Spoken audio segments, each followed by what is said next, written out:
Chapter 11 3 dimensional geometry exercise 11.3 question number 6। उन समतलों का समीकरण ज्ञात कीजिए जो निम्नलिखित तीन बिंदुओं से गुजरता है। तो यहाँ पर हमें तीन बिंदु दिए गए हैं और उस समतल का समीकरण ज्ञात करना है जो इन तीनों ही बिंदुओं से गुजरता है। तो यहाँ पर हमें इसे ए मान लेना है, इसे बी मान लेना है और इसे सी मान लेना है, तब हमें समतल का समीकरण निकालना है। तो यहाँ पर हम ए वेक्टर बराबर लिख देते हैं आई प्लस ये हो जाएगा जे और माइनस ये के। हमने ये इस बिंदु का स्थिति सदिश लिख लिया है। इसी प्रकार इस बिंदु का स्थिति सदिश लिख लेंगे 6i plus 4j minus 5k। और तीसरे बिंदु का स्थिति सदिश सी मान लेंगे हम, माइनस का 4i माइनस का 2j और प्लस का 3k। अब हमें निकालना है तीनों बिंदुओं से होकर जाने वाले समतल का समीकरण। ये फॉर्मूला हमने पिछली वीडियो में आपको बता दिया है कि तीन बिंदुओं से होकर जाने वाले समतल का समीकरण क्या होता है। तो यहाँ पर भी हम लिख देते हैं R vector minus A vector dot B minus C B minus A cross C minus A और बराबर होता है 0। ये होता है तीन बिंदुओं से होकर जाने वाले समतल का समीकरण। तो यहाँ पर हमें क्या क्या चाहिए, आर माइनस ए चाहिए, बी माइनस ए चाहिए और सी माइनस ए चाहिए। हमें ये तीनों बिंदु चाहिए, तो हम पहले बी माइनस ए और सी माइनस ए निकाल लेते हैं, उसके बाद हमें इसका क्रॉस निकालना है। तो बी माइनस ए निकालने के लिए बी वेक्टर और ए वेक्टर के हमें स्थिति सदिश चाहिए। बी में से ए को घटाना है, बी माइनस ए का मतलब यहाँ पर डायरेक्ट भी घटा सकते हैं आप। 6i में से 1i जाएगा तो 5i बचेगा, फिर 4j में से 1j जाएगा तो प्लस का 3j बचेगा और माइनस का 5k में से ये माइनस का 1k जाएगा तो माइनस का 4k बचेगा। इसी प्रकार सी माइनस ए निकालना है हमें, तो यहाँ पर हमें सी में से ए को घटाना होगा। सी में से ए को घटाते हैं तो माइनस का 4i और माइनस का ये i घटा देंगे इसमें से, तो ये हो जाएगा माइनस का 5i। फिर माइनस के 2j में से j घटाते हैं तो माइनस का 3j हो जाता है और 3k में से k को घटाते हैं तो प्लस का 4k हो जाता है। अब हमें चाहिए इस फॉर्मूले के अनुसार b माइनस ए और c माइनस ए का क्रॉस गुणन। तो हम यहाँ पर क्रॉस गुणन निकाल देते हैं b माइनस ए और c माइनस ए का। b माइनस ए और c माइनस ए का क्रॉस गुणन निकालने के लिए आपको करना होगा b minus A cross c minus ए बराबर। क्रॉस गुणन निकालने के लिए हम क्या करते हैं, मैट्रिक्स रूप में निकालते हैं। तो ये i j और k हो जाएगा। यहाँ से i का गुणांक 5, फिर j का गुणांक 3 और k का गुणांक -4। इसी प्रकार c माइनस ए में माइनस का 5 है i का गुणांक, j का -3 है और k का 4 है। i के रेस्पेक्ट में इसकी मल्टीप्लाई करते हैं, तो i के रेस्पेक्ट में इसकी मल्टीप्लाई हो जाती है। i वाले नीचे के छोड़ेंगे और i के सामने वाले छोड़ देंगे। तो यहाँ से हमें प्राप्त होता है 3 चौक 12 माइनस 4 तिया 12। फिर j के रेस्पेक्ट में करते हैं, तो j के गुणांक छोड़ेंगे हम, j के नीचे वाले और j के आमने सामने के छोड़ देंगे। 5 चौक 20 हो जाएगा ये, और माइनस 4 पंजे ये भी 20 हो जाएगा। फिर k के सापेक्ष करते हैं तो k वाले छोड़ेंगे, ये 5 तिया 15 माइनस का हो जाएगा और ये 3 पंजे 15 माइनस का है और ये एक माइनस ये है तो ये प्लस का 15 हो जाएगा। यहाँ से हमें मिलता है 0i और ये मिलता है 0j और ये मिलता है 0k। जब हमें इस प्रकार के बिंदु मिल जाए, मतलब b माइनस ए और c माइनस ए का क्रॉस गुणन हमें क्या मिल जाए 0, तो इस स्थिति में हमारे तीनों बिंदु जो a b और ये c हैं वो संरेख होते हैं। तो यहाँ पर हम लिख देंगे अतः तीनों बिंदु संरेख हैं। और जब बिंदु संरेख होते हैं तो फिर उनसे गुजरने वाले समतलों की संख्या असंख्य या फिर अनंत होती है। तो हम लिख सकते हैं इस प्रकार तीनों बिंदुओं से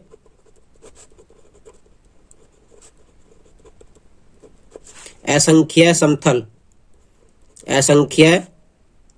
समतल गुजरेंगे या गुजरते हैं। आप जैसा इसी का सेकंड पार्ट करते हैं। इसी का सेकंड पार्ट है 1 1 0 1 2 1 -2 2 और -1।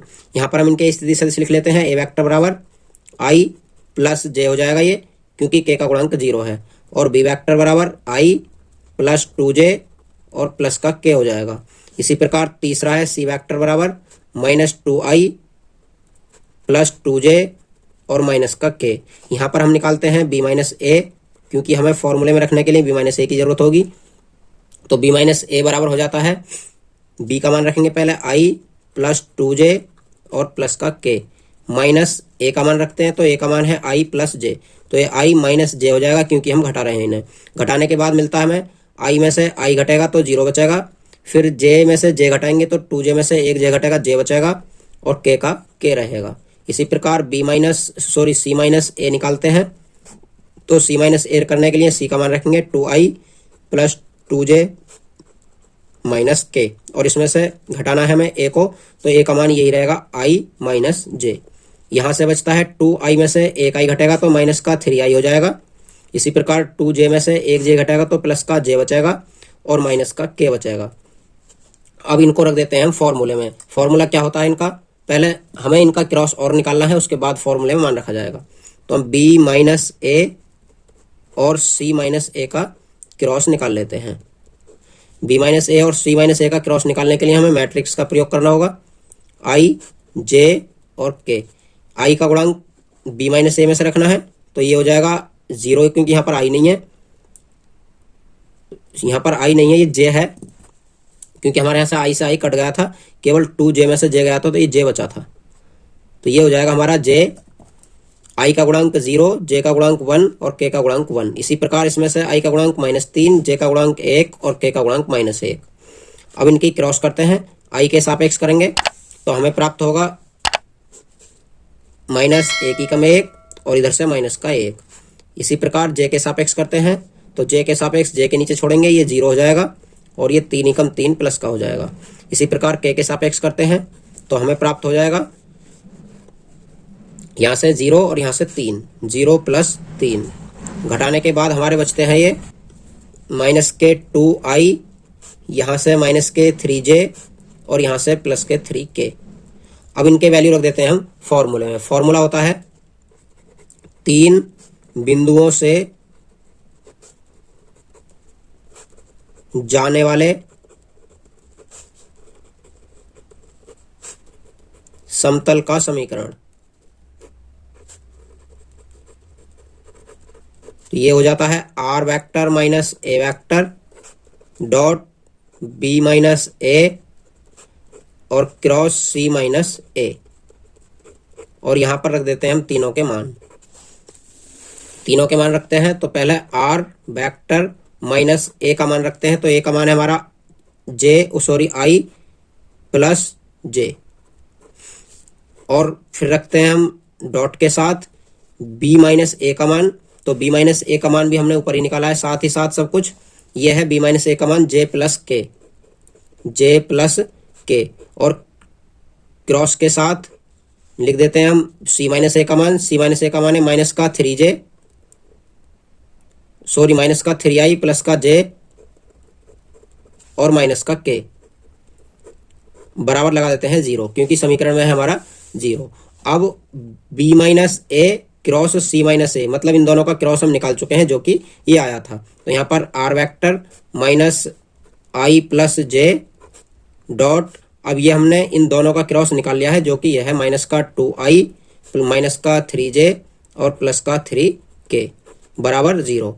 अब इन दोनों की कर देते हैं हम क्रॉस मल्टीप्लाई आपस में, और r के स्थान पर हम xi yj और z के रख सकते हैं। तो यहाँ पर r की मल्टीप्लाई करेंगे तो ये r के साथ आ जाएंगे। इस प्रकार से r वेक्टर और माइनस का 2i माइनस का 3j प्लस का 3k। इसी प्रकार इसकी मल्टीप्लाई इसमें करेंगे तो यहाँ पर हो जाएगा -i प्लस j और डॉट के साथ ये इसके साथ आ जाएंगे, क्योंकि ये दोनों गुणा में हो जाएंगे। माइनस का 2i माइनस का 3j और प्लस का 3k बराबर आ जाएगा 0।